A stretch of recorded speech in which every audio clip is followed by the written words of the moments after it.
watching me today. I would like to discuss about the scanning electron microscope. So without any hesitations, I'd like to start the ball rolling.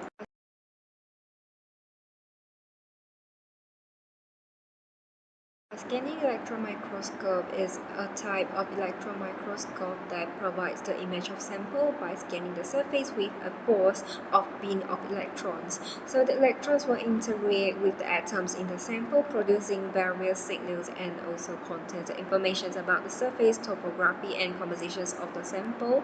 And the figure shown here is the image of SEM.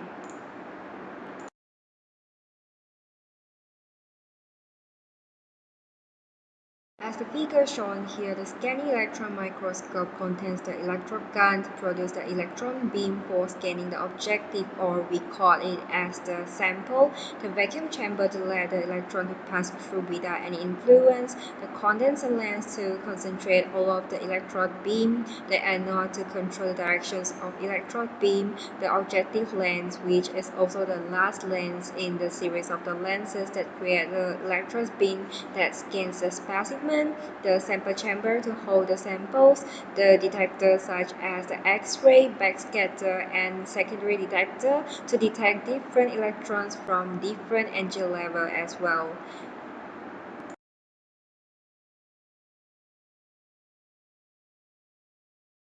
So here is how the SEM works as the electron beam from the electron gun will attack on the surface of the object, and the shape of the topography of the surface of the object will be detected, and the information will also be collected by the detector according to the electron's beam that reflected back after the electron passed through the sample surface.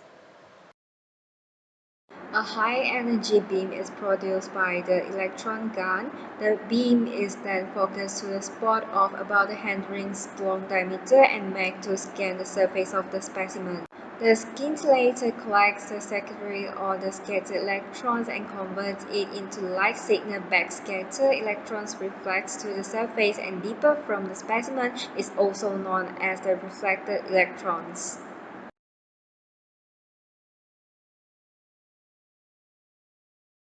So here is all of the references in this video. So this is all from me today about the SEM, and thank you for watching and stay safe always.